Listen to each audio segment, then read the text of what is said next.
جب تک کہ تم اپنا مال محبوب اللہ کی راہ میں خرچ نہ کرو. مال محبوب کر لو تو یہاں مال کا تذکرہ نہیں, مال ہے مفہوم اس کا.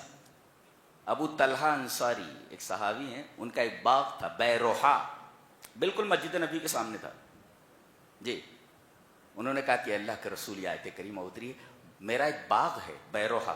نبی کریم صلی اللہ علیہ وسلم فرمایا میں جانتا ہوں. کہا کہ اللہ کے رسول میں اس مال محبوب کو اللہ کی راہ میں دینا چاہتا ہوں. اتنا قیمتی باغ تھا, نبی کریم صلی اللہ علیہ وسلم نے تعجب سے فرمایا مال رابح, مال رابح, یہ تو نفع بخش مال ہے, نفع بخش مال ہے. کہا کہ اللہ کے رسول وہ مال مجھے, وہ باغ مجھے بہت زیادہ محبوب ہے, اور میں اپنی اس محبوب چیز کو اللہ کی راہ میں دینا چاہتا ہوں. اللہ کے رسول صلی اللہ علیہ وسلم نے ان کے رشتہ داروں میں, اقربا اور اعزا میں باغ کی آمدنی کو تقسیم کر دیا. اس کا ایک معنی اور بھی ہے, اپنی محبوب چیز جب تک تم اللہ کی راہ میں خرچ, اور انسان کا سب سے محبوب اگر کہا جائے کہ سب سے محبوب کام اور سب سے محبوب چیز اگر کوئی ہے تو وہ وقت ہے. میرے پاس وقت نہیں ہے, چلیں میرے پاس وقت نہیں ہے, اور یقیناً وقت بہت قیمتی ہے, تو اس کے اندر یہ وقت بھی شامل ہے. تم البر یعنی جنت نہیں پا سکتے یا تمام نیکیوں کا ثواب حاصل نہیں کر سکتے جب تک کہ تم اپنا محبوب مال یا اپنی محبوب چیز, تو محبوب مال بھی آ گیا, محبوب چیز وقت جب تک اللہ کی راہ میں نہیں دیتے جنت نہیں پا سکتے. تو اپنا زیادہ تر وقت اللہ کی راہ میں لگاؤ جی, یہ بتایا گیا. اور اللہ فرما رہا ہے وَمَا تُنْفِقُوا مِنْ شَيْءٍ فَإِنَّ اللَّهَ بِهِ عَلِيمٌ. جو وقت تم اللہ کو دے رہے ہو, جو مال اللہ کی راہ میں دے رہے ہو, ہمیں اس کا علم ہے. کیا بات ہے, اللہ فرما رہے ہمیں اس کا علم ہے. تم کیا میرے راستے میں دے رہے ہو اس کا مجھے علم ہے. وَمَا تُنْفِقُوا مِنْ شَيْءٍ, جو بھی شے, جو بھی چیز, اینی تھنگ, تم جو بھی چیز دے رہے ہو فَإِنَّ اللَّهَ بِهِ عَلِيمٌ, اللہ تبارک و تعالی اس کو جاننے والا. آگے سانس روک کر سنو, بہت اچھی بات آگے آ رہی ہے. کائنات کی تھیسس ہے یہ, معمولی کتاب ہے یہ. اب آدمی بیل بن جائے تو اس کے لیے کیا کہا جا سکتا ہے؟ بیل بن گئے سب بیل. یہاں یہودیوں کے دو اعتراضات کے جوابات دیے جا رہے ہیں. پہلا اعتراض یہ ہے کہ اے محمد صلی اللہ علیہ وسلم, تم کہتے ہو کہ تم دین ابراہیم کے پیرو, تم دین ابراہیمی کے متبع ہو, تو تم ابراہیم علیہ السلام کو کہاں مان رہے ہو؟ کہا وہ کیسے؟ کہا کہ حضرت ابراہیم علیہ السلام کی شریعت میں اونٹ کا گوشت اور دودھ حرام تھا. آپ تو اونٹ کا گوشت کھاتے ہیں, اس کا دودھ پیتے, تو آپ دین ابراہیمی پر کہاں ہیں؟ یہ پہلا سوال تھا. یہ دیکھو, یہ الجھنیں پیدا کرنے والے ہیں, اور یہود ہمیشہ ایسا کنفیوژن دنیا میں پھیلاتے رہے. یہ دیکھو کنفیوژن ہے یہ, کہ دین ابراہیمی میں اونٹ کا گوشت اور دودھ حرام تھا, آپ اونٹ کا گوشت اور دودھ استعمال کر رہے ہیں, تو آپ دین ابراہیمی کے پیرو کدھر ہیں, متبع کہاں ہیں, اس کے فالوور کہاں ہیں ان کے؟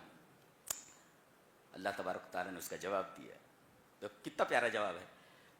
کل الطعام کان حلا لبنی اسرائیل الا ما حرم اسرائیل علی نفسه من قبل ان تنزل التوراۃ. کیا بات ہے, نبی کو تاریخ کا علم نہیں ہے, آپ کوئی ہسٹری کے عالم نہیں تھے, لیکن ہسٹری بتائی جا رہی ہے. کیا بات کہی جا رہی ہے؟ حضرت ابراہیم علیہ السلام کے مذہب میں, ان کی شریعت میں اونٹ کا گوشت اور دودھ حرام تھا.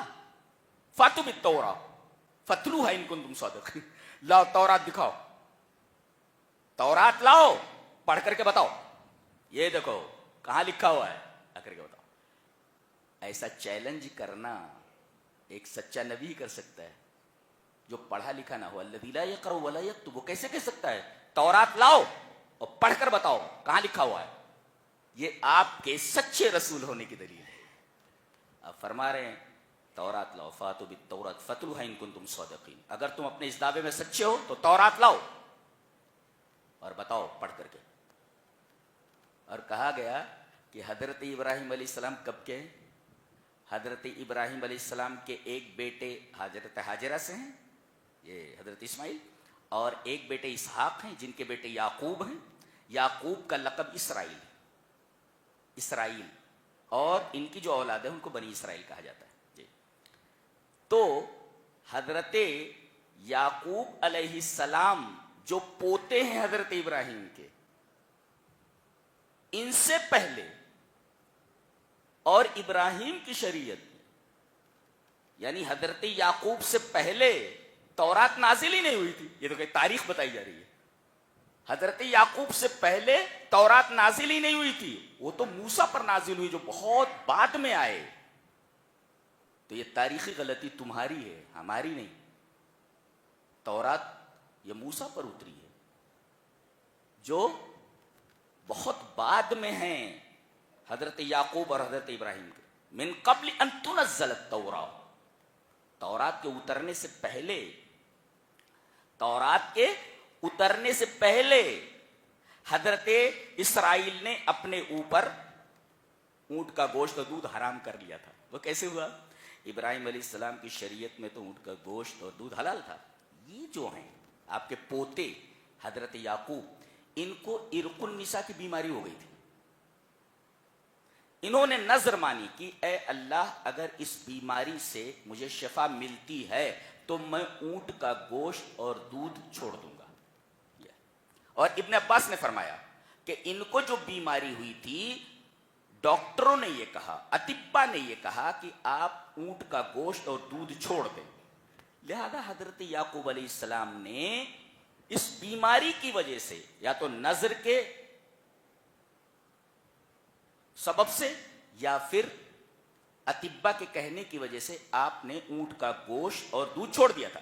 اور ان کی اتباع میں ان کے بیٹوں نے بھی اونٹ کا گوشت اور دودھ چھوڑ دیا. یہ باپ نے چھوڑ دیا، ہم بھی چھوڑ دیتے. حرام نہیں تھا. لہذا ایک نقطہ یہ ملا کہ اگر کسی بیماری یا کسی سبب کی وجہ سے کوئی آدمی کوئی حلال چیز چھوڑ دے، نہ استعمال کرے، تو کر سکتا ہے، اس پر کوئی گناہ نہیں، کوئی گناہ نہیں. یہ اس سے مسئلہ معلوم ہوا. تو پہلے سوال کا جواب یہ ہوا جی کہ غلطی تمہاری ہے، رسول کی نہیں. فاتو بالتوراۃ، نقلی دلیل لاؤ. تو نقلی دلیل دی گئی فاتو بالتوراۃ، تورات میں نہیں ہے. اچھا، من قبل ان تنزل التوراۃ، یہ تاریخی شہادت ہے. گویا کہ دلیل میں دلیل عقلی پیش کی گئی، دلیل نقلی پیش کی گئی اور دلیل تاریخی پیش کی گئی. دو دلائل دی گئی. اس کے بعد دوسرا کنفیوژن پیش کر رہے ہیں. کہتے ہیں کہ تمام نبیوں کا قبلہ، جتنے بھی انبیاء اور رسول آئے، سب کا قبلہ بیت المقدس تھا. یہ تم نے خانہ کعبہ کو قبلہ کیسے بنا لیا؟ جب تمام انبیاء اور رسول کا قبلہ بیت المقدس ہے تو آپ نے اس کی طرف منہ نہ کر کے آپ خانہ کعبہ کی طرف منہ کر کے نماز پڑھ رہے ہیں. تو یہ صحیح نہیں ہے، یہ غلط ہے. یہ تمام انبیاء سے الگ ہیں آپ. اگر آپ نبی ہوتے تو آپ انبیاء کی صف میں ہوتے اور آپ کا قبلہ بھی بیت المقدس ہوتا. اس کا جواب دیا جا رہا ہے جواب. ان اول بیت اودی للناس للذی ببکۃ مبارکا وہدی للعالمین. کیا بات ہے، غور سے سنو. دیکھو اللہ ارشاد فرما رہا ہے، بتاؤ سب سے پہلا گھر، دیکھو اولیت الزمان، تاریخ میں پہلا ہونا، زمانے کے اعتبار سے پہلا ہونا. ان اول بیت، سب سے پہلا گھر، اوزع للناس، جو لوگوں کے لیے خالص اللہ کی عبادت کے لیے بنایا گیا تھا، وہ مکہ میں ہے، جس کا پرانا نام بکہ ہے. اللہ، ایک نقطہ بتاؤں، ذہن میں بٹھا کے جاؤ. قرآن حکیم میں جتنی بستیوں کا ذکر ہے، بہت ساری بستیوں کا ذکر کرنے کے بعد اللہ نے اس کی طرف ظلم کو منسوب کیا ہے. وَكَمْ أَهْلَكْنَا مِنْ قَرْيَةٍ أَهْلَكْنَاهَا وَهِيَ ظَالِمَةٌ، بہت ساری بستیوں کو ہم نے ہلاک کر دیا اس لیے کہ بستیاں ظالم تھیں. قریہ بستی ظالم. واحد قریہ ہے یہ مکہ، جس کے بارے میں اللہ تبارک و تعالی نے پورے قرآن حکیم میں کہیں بھی ظلم کو منسوب نہیں کیا ہے، احتراماً و تعظیماً و اکراماً لہذا البیت. اس گھر کچھ سمجھ میں آ رہا ہے؟ جی جی. تو اس گھر کی تعظیم اور اس کے اکرام کے لیے اللہ تبارک و تعالی نے مکہ کی بستی کی طرف ظلم کو منسوب نہیں کیا ہے. جی کتنی عظیم بات ہے یہ. تو سب سے پہلا گھر جو اللہ کی عبادت کے لیے زمین پر بنایا گیا وہ خانہ کعبہ ہے. لہذا اولیت الزمان، زمانے کی اولیت ثابت ہوئی. تو جب سب سے پہلا گھر وہ ہے تو اسی کی طرف منہ کر کے نماز پڑھی جائے، وہی زیادہ مستحق ہے. اور اب اولیت الشرف بتایا جا رہا ہے کہ عظمت کیا ہے اس گھر کی. زمانے کے اعتبار سے دیکھا جائے تو پہلا گھر ہے جو اللہ کی عبادت کے لیے بنایا گیا، لہذا جو پہلے ہے اسی کی طرف منہ کر کے نماز پڑھا جائے. اچھا، اور پھر اولیت الشرف بتایا گیا. غور سے دیکھو، سب سے پہلے تو یہ مبارک ہے. جی یہ گھر مبارک کیسے؟ تضاعف الحسنات، ایک وقت کی نماز 1,00,000، ایک نماز 1,00,000 نمازوں کے برابر ہے. تضاعف الحسنات، نیکیاں بڑھ گئی، عبادتوں کا ثواب بڑھ گیا. مبارک کہتے ہیں کثرت الخیر و دوامہ، زیادہ سے زیادہ بھلائی اور اس کا ہمیشہ رہنا، برکت. تو ایک تو مبارک ہے یہ کہ اس میں ایک نماز کا ثواب 1,00,000 نمازوں کے برابر ہے. اچھا، اور برکت کیا ہے؟ برکت یہ ہے کہ وہ جو پانی ہے آب زمزم، وہ پیاس بھی بجھاتا ہے اور بھوک بھی مٹاتا ہے. یہ دنیا کا واحد پانی ہے. برکت نہیں ہے؟ ارے جو پیاس کو بھی مٹا دے اور بھوک کو بھی مٹا. ابو ذر غفاری مکہ آئے تھے اور وہ کسی سے ملتے التے نہیں تھے، ڈرے ہوئے تھے کہ موقع ملا تو نبی سے ملاقات کروں گا. اب کھانا جو توشہ لائے تھے وہ تو ختم ہو گیا 2-1 دن کے اندر. کہہ رہے ہیں وہی پانی پی پی کر میں زندہ رہا ہوں، اس لیے کہ آب زمزم ایک طرف تو پیاس کو بجھاتا ہے اور دوسری طرف یہ بھوک کو مٹاتا ہے. یعنی اس پانی کے اندر غذائیت بھی ہے. جی مبارک ہے، برکت والا ہے. جی، اور دوسری صفت اس کی وَهُدًى لِّلْعَالَمِينَ، اے ہے یہ پہلا گھر ہے جو حضرت خلیل اللہ نے، ابراہیم نے خالص توحید کے لیے، صرف اللہ کی عبادت کے لیے بنایا تھا. اور سب سے بڑی ہدایت توحید ہے.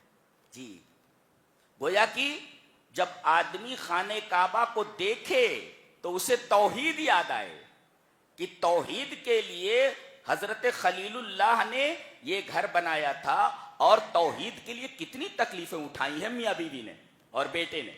جی ایک تو یہ، اور دوسرے اس کے ذہن میں آنا چاہیے کہ حضرت خلیل اللہ کتنے تابع دار تھے اللہ تبارک و تعالیٰ کے. بیٹے کے قربان کرنے پر راضی ہو گئے. تو ایک طرف تو یہ گھر توحید کی طرف ہدایت دیتا ہے کہ اس گھر کو دیکھ کر کے توحید یاد آتی ہے کہ خالص اللہ کی توحید کے لیے یہ گھر بنایا گیا. اور دوسرے یہدی الی الطاعہ، یہ ہدایت دیتا ہے تابعداری کی طرف کہ حضرت ابراہیم علیہ السلام جو اس گھر کے بنانے والے ہیں وہ اللہ کے کتنے بڑے تابعدار تھے، اللہ سے کتنی محبت کرنے والے. اس طرح یہ ہدی للعالمین، عالمین سے مراد جن اور انس کے لیے ہدایت. تیسرے فیہ آیات بینات، یہاں کھلی نشانیاں ہیں. ایک نشانی تو آب زمزم ہے، زمزم کا کنواں. ارے 25-30 لاکھ آدمی ہر سال جاتے ہیں، اگر تالاب ہو تو سوکھ جائے، ندی ہو تو سوکھ جائے، وہ پانی کم نہیں ہو رہا ہے. بتائیے آس پاس کہیں سمندر نہیں ہے، آس پاس کہیں ندی نہیں ہے، وہی ایک کنواں ہے. اور دنیا کے تمام پانیوں سے سب سے زیادہ برکت والا، سب سے زیادہ عجیب یہی پانی ہے. اور ختم ہونے کو نہیں جانتا، ہی ختم نہیں ہوتا. ہی عمرہ والے الگ سے جاتے ہیں، وہی پانی پیتے ہیں. جی تو ایک تو یہ واضح دلیل ہے، واضح نشان. اور دوسرے یہاں ایک پتھر رکھا ہوا ہے جہاں سے طواف شروع ہوتا ہے اور وہیں پر آ کر کے ایک چکر، ایک شوط پورا ہوتا ہے. یہ جنتی پتھر ہے، یہ بھی آیت بینہ ہے. ایک واضح نشانی ہے. تو فی آیات بینات، اور ان واضح نشانات میں سے نشانیوں ایک ہے مقام ابراہیم، حضرت ابراہیم علیہ السلام کے کھڑے ہونے کی جگہ. بتایا جاتا ہے کہ جس پتھر کے اوپر کھڑے ہو کر کے آپ کعبہ کی دیواریں بنا رہے تھے اور حضرت اسماعیل علیہ السلام ان کو پتھر پکڑا رہے تھے، تو جس پتھر کے اوپر حضرت ابراہیم کے قدم مبارک پڑے اس پتھر کے اوپر قدم کا نشان بنا ہوا ہے. یہ مقام ابراہیم، ابراہیم علیہ السلام کے کھڑے ہونے کی جگہ. اور آگے ومن دخلہ کان آمنا، جو حدود حرم میں داخل ہو جائے اسے امان ہے. یہاں تک کہ اگر قاتل بھی گھومتا رہے حدود حرم میں تو اس کو قتل نہیں کیا جائے گا جب تک کہ حدود حرم سے باہر نہ آئے. اللہ اکبر. ومن دخلہ کان آمنا، جی جو اس میں داخل ہو جائے وہ امان پا گیا. آگے بتایا گیا وَلِلَّهِ عَلَى النَّاسِ حِجُّ الْبَيْتِ مَنِ اسْتَطَاعَ إِلَيْهِ سَبِيلًا، جس کے پاس استطاعت ہو راستے کی اس کے اوپر زندگی میں ایک بار حج فرض ہے. اسی وجہ سے حدیث حسن ہے، صحیح حدیث ہے، حدیث حسن ہے. اللہ کے رسول صلی اللہ علیہ وسلم نے ارشاد فرمایا تعجلوا إلى الحج فإن أحدكم لا يدري ما يعرض له، جلدی سے حج کر ڈالو. تعجلوا إلى الحج، جلدی سے حج کر ڈالو، اس لیے کہ آدمی کو پتا نہیں کہ کون سی مشکل اس کے اوپر آ پڑے، صحت خراب ہو جائے، مال چھن جائے. تو حج جلدی سے کر ڈالو، اس لیے کہ آدمی کو پتا نہیں ہے کہ کون سی مصیبت اس کے اوپر آن پڑے، لہذا حج کرنے میں جلدی کرو. تعجلوا الى الحج فإن أحدكم لا يدري ما يعرض له، اس کے اوپر کیا تکلیف آ سکتی ہے، لہذا حج کرنے میں جلدی کرو. اچھا، اللہ نے ارشاد فرمایا کہ جس کے پاس استطاعت ہو، استطاعت میں تین چیزیں ہیں، توشہ ہو یعنی خرچ، اور خرچ کے ساتھ ساتھ راستہ پرامن ہو، اور تیسرے صحت اچھی ہو. یہ تین چیزیں، صحت اچھی ہو، راستہ محفوظ ہو، اور تیسرے پیسہ ہو اس کے پاس، ذات ہو. یہ تین چیزیں سبیل میں آتی ہیں، راستے میں. اچھا، اور جو آدمی کفر کرے، اللہ اکبر، یعنی استطاعت رکھتے ہوئے اگر حج نہ کرے تو اس کے لیے لفظ کفر استعمال کیا گیا ہے. بڑی خطرناک بات ہے یہ. ومن کفارا، جو کفر کرے، خوب پیسے بنائے ہوئے ہیں، رمضان آتا ہے دامن میں نیکیاں بھرنے کے لیے، پوری قوم پیٹ بھرنے میں لگی ہوئی ہے. اس قوم کا کیا ہوگا؟ رمضان آیا ہے کہ اپنے دامنوں کو، اپنے دامن میں نیکیاں بھر لو، کھانے سے پیٹ بھر رہے، رات بھر چلتا رہتا ہے، رات بھر کھاتے رہتے. یہ پیٹ ہے تیرا کہ جہنم ہے؟ کم سے کم رمضان میں بخش دے ذرا کھانے کو، کھانے کے اوپر رحم کر ذرا بھائی، کھانے کے اوپر رحم کر. ومن کفر فإن اللہ غنی عن العالمین، جو آدمی حج کرنے کے لیے نہ آئے تو اللہ عالمین سے بے نیاز ہے. کہنا کیا چاہیے تھا؟ جو آدمی حج کے لیے نہ آئے اللہ اس سے بے نیاز ہے. ایسا بولنا چاہیے نا، ایسا بولنا چاہیے. کیا؟ جو آدمی استطاعت رکھتے ہوئے حج کو نہ آئے تو اللہ عالمین سے بے نیاز ہے. یہ کہنا چاہیے تھا کہ اس سے بے نیاز ہے جو نہیں آیا. اشارہ اس بات کی طرف ہے اگر دنیا کا کوئی شخص بھی حج کو نہ آئے اللہ کو کوئی فرق نہیں پڑتا، کوئی فرق نہیں پڑتا، اس کی عظمت میں ذرہ برابر اضافہ نہیں ہوتا. اس میں ایک مفسر نے بڑا پیارا نکتہ لکھا ہے کہ اللہ لم یأمر عبادہ بالعبادت من اجل ان ينتفع به، اللہ تبارک و تعالی نے کسی عبادت کو بندوں پر اس وجہ سے فرض نہیں کیا یا حکم نہیں دیا ہے کہ اللہ کو اس میں کوئی فائدہ ہے، بلکہ اللہ تمہاری دنیا اور آخرت سنوارنا چاہتا ہے. اللہ کو کوئی فائدہ نہیں، بلکہ تمہاری دنیا اور آخرت سنورنے کے لیے ہے وہ. اللہ نے اس لیے حکم دیا ہے. اللہ کو کوئی فائدہ ہے؟ بالکل نہیں. وہی کہا گیا فإن اللہ غنی عن العالمین. اور ایک حدیث دیکھو، ایک سوال کیا گیا نبی سے، سئل النبی صلی اللہ علیہ وسلم این اللہ، اللہ کہاں ہے؟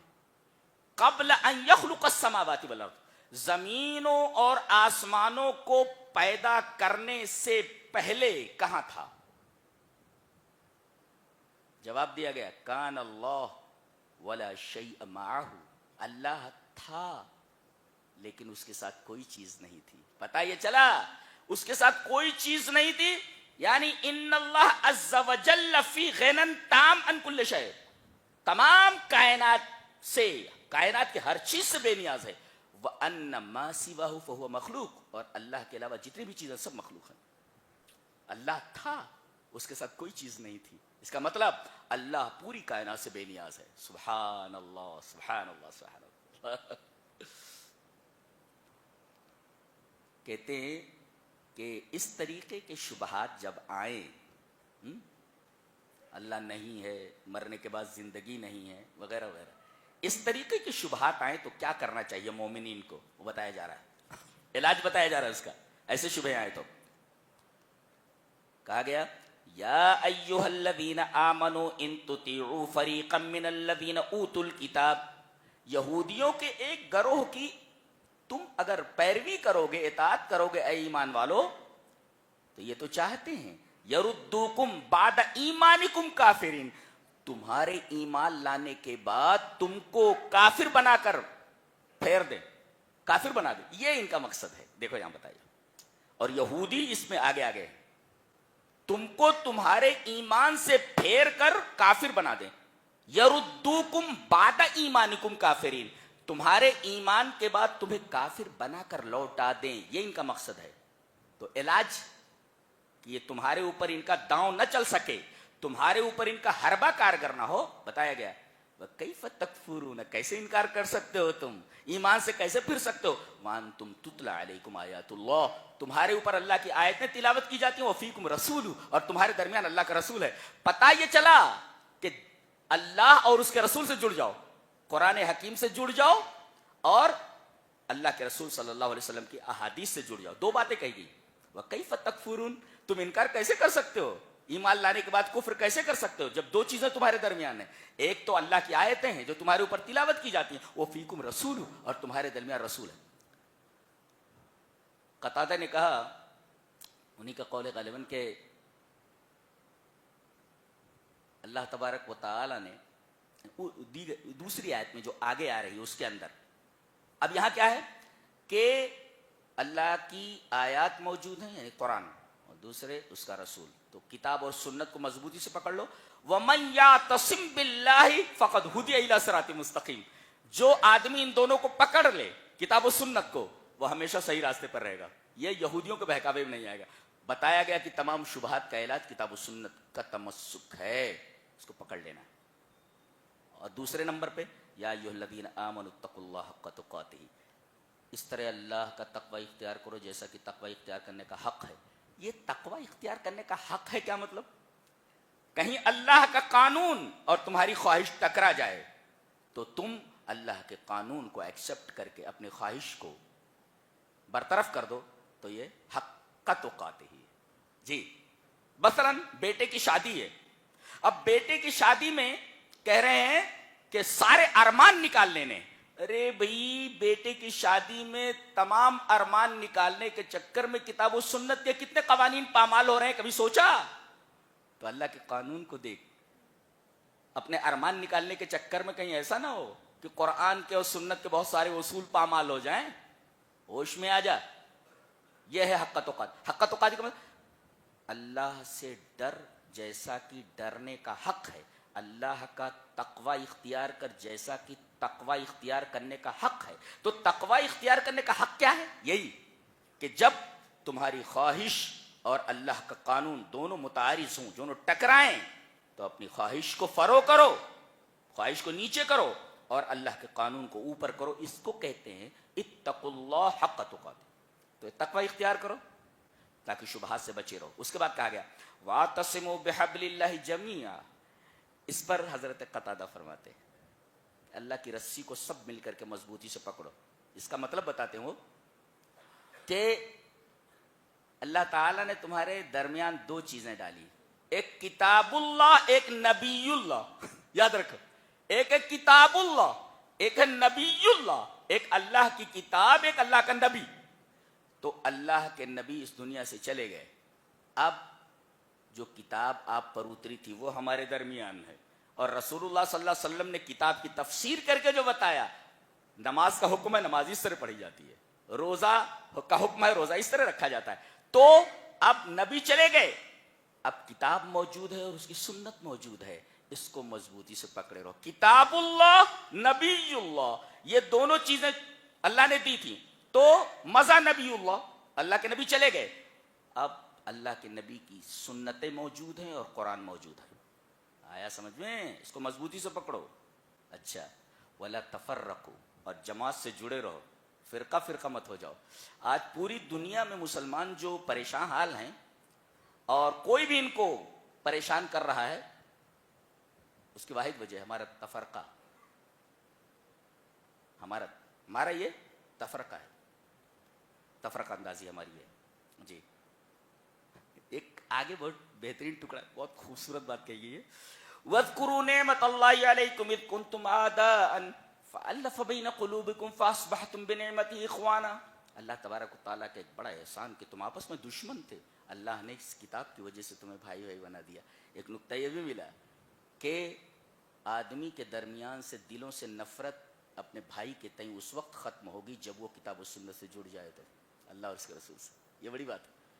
آگے فرمایا وَكُنْتُمْ عَلَى شَفَا حُفْرَةٍ, you were on the brink of a pit fire and Allah saved you from it.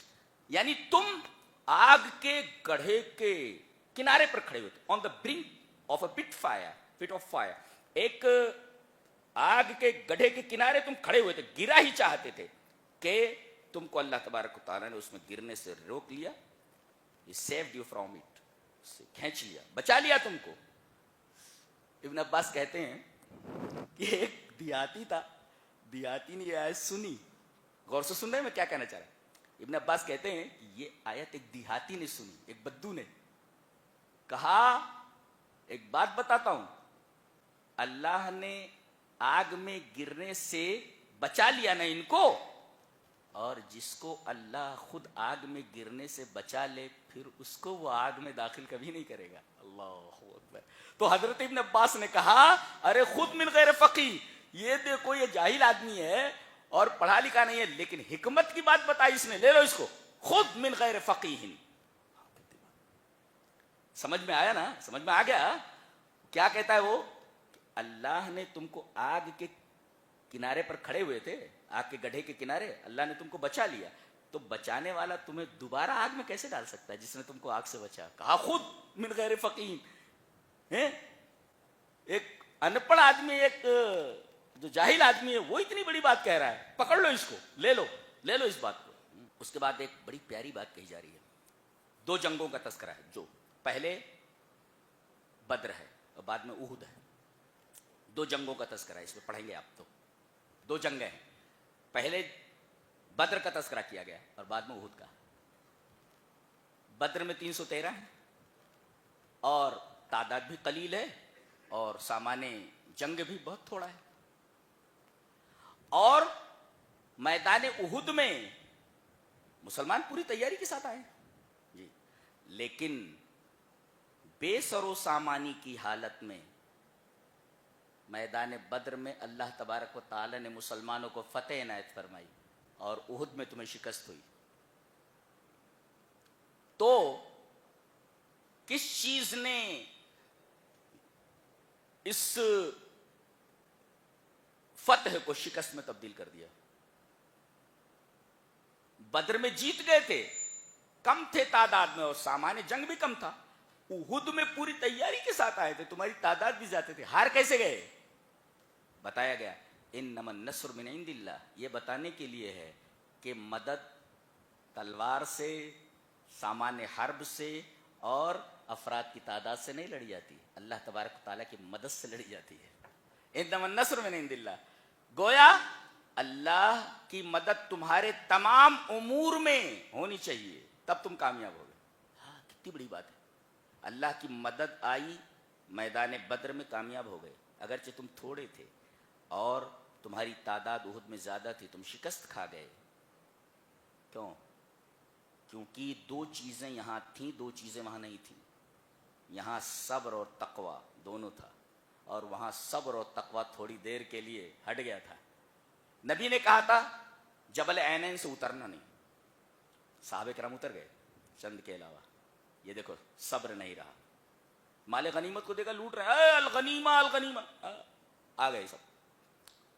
ایک تو صبر نہیں رہا. اللہ نے فرمایا منکم من یرید الدنیا, دنیا چاہیے تھی, وہ دیکھو منکم من یرید الدنیا، جھپٹ پڑے تم، صبر کھو دیا تم نے دنیا کے چکر میں.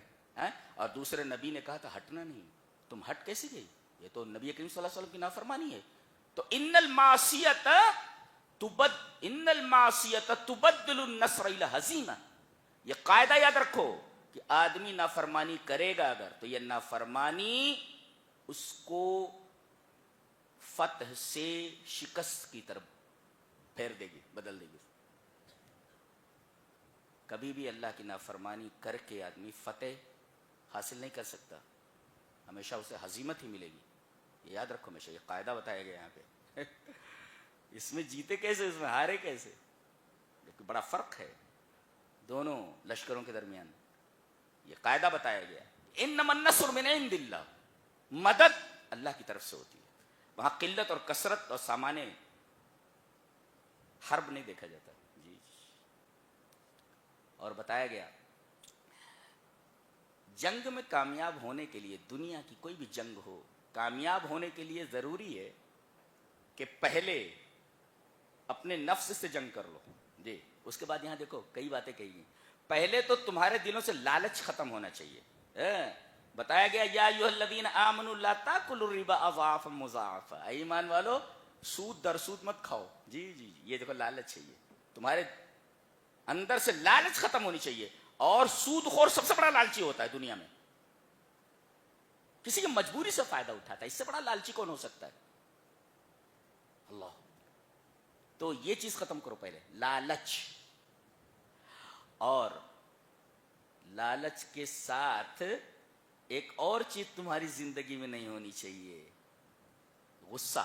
دیکھو الذین ينفقون فی السراء والضراء والکاظمین الغیظ والعافین عن الناس. 3 چیزیں تمہارے اندر ہونی چاہیے. ایک تو حرام کمائی نہیں، لالچ نہیں ایک، اور دوسرے غصہ نہیں. کتنی عظیم بات کہی جائے. یہ دونوں چیزیں انسان کی زندگی میں آ جائیں جھگڑا ہوتا ہی نہیں.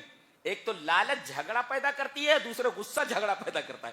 اور ان دونوں کے بارے میں کہا گیا محتاط رہو، یہ دونوں چیزیں تمہاری زندگی میں نہیں ہونی چاہیے. کیا کتاب ہے! کیا ایسی کتاب کہیں ہے کائنات میں؟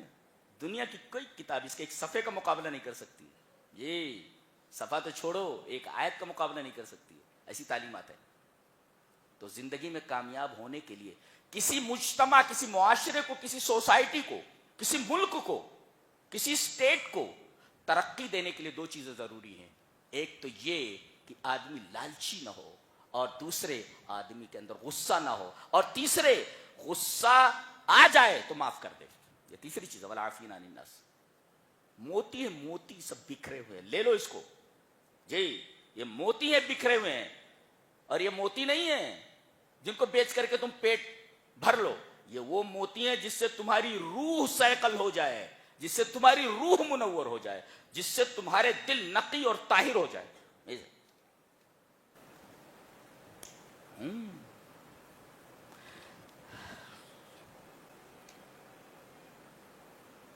تو یہ 2 جنگوں کا تذکرہ تھا، اور دونوں کے درمیان مقارنہ تھا، کمپیریزن تھا دونوں کے درمیان. جی جی. اب دیکھو کتنی عجیب بات کہی جا رہی ہے. آخر میں دعائیں ہیں، متوجہ ہیں؟ اولو الالباب کی دعا نقل کی جا رہی ہے. ان فی خلق السماوات والارض واختلاف اللیل والنہار لآیات لأولی الالباب الذین یذکرون اللہ قیاما وقعودا وعلی جنوبہم ویتفکرون فی خلق السماوات والارض ربنا ما خلقت هذا باطلا سبحانک فقنا. یہ کلام ہے، کیسا کلام ہے. بات ایسی ہوتی دیکھو، ایسی بات اس طرح بھی بات کرتا ہے. کیا انداز ہے، کیا اسلوب، کیا ٹیک ہے. پڑھتا ہوں. ان فی خلق السماوات والارض واختلاف اللیل والنہار لآیات لأولی الالباب الذین یذکرون اللہ قیاما وقعودا وعلی جنوبہم ویتفکرون فی خلق السماوات والارض ربنا ما خلقت هذا باطلا سبحانک فقنا عذاب النار ربنا انک من تدخل النار فقد اخزيته وما للظالمين من انصار ربنا اننا سمعنا مناديا ينادي للايمان ان امنوا بربكم فآمنا ربنا فاغفر لنا ذنوبنا وكفر عنا سيئاتنا وتوفنا مع الابرار ربنا وآتنا ما وعدتنا على رسلك ولا تخزنا يوم القيامة انك لا تخلف الميعاد. کتنے ربنا آئے؟ 5 times. 5 مرتبہ ربنا آئے آپ, اور 5 مرتبہ ربنا کہہ کر کے, اے ہمارے رب کہہ کر کے بندے نے مانگا, اللہ نے فرمایا فاستجاب لهم, ہم نے اس بندے کی دعا کو قبول کر لیا. سبحان اللہ. جب بندہ دعا کرتا ہے میرے رب میں بہت پریشان ہوں, میرے رب میں بہت تکلیف ہے, میرے رب زندگی بوجھ بن گئی, میرے سمجھ میں نہیں آتا کیا کروں, میرے رب کوئی راستہ بتا. راستہ کھل جاتا, راستہ کھل جاتا. دعا کو لازم پکڑو, واللہ کہتا ہوں.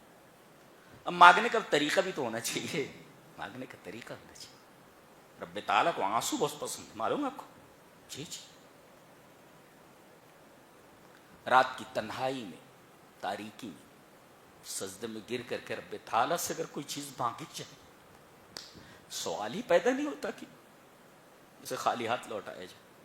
یہ دربار ایسا نہیں ہے خالی ہاتھ لوٹا دیا جائے, بندہ مانگے اور نہ ملے, ایسا ہوتا نہیں. 5 مرتبہ ربنا کہہ کر کے.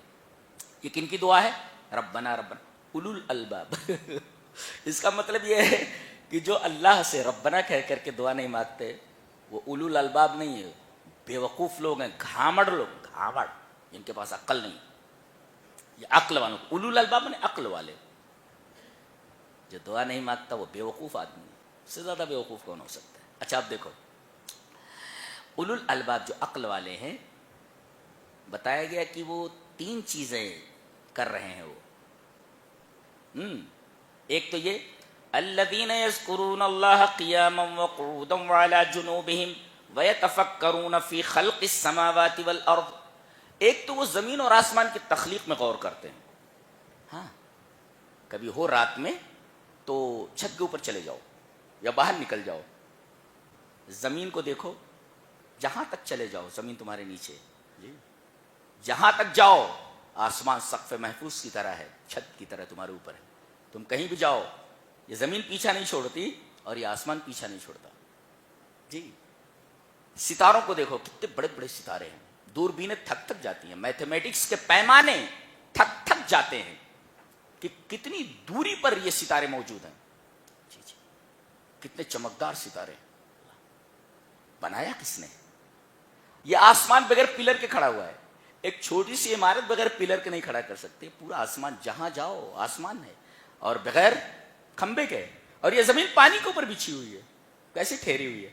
یہ ہے زمین اور آسمان کی تخلیق میں غور کرنا. الذین ویتفکرون فی خلق السماوات, زمینوں اور آسمانوں کی تخلیق میں غور کرتے ہیں.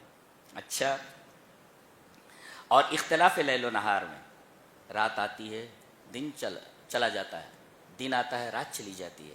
یہ اختلاف لیل و نہار جو ہے اس کی بہت ساری وجوہات ہے, دیکھا جائے تو سائنسی بھی اور دینی بھی. جی اس میں غور کرتے ہیں.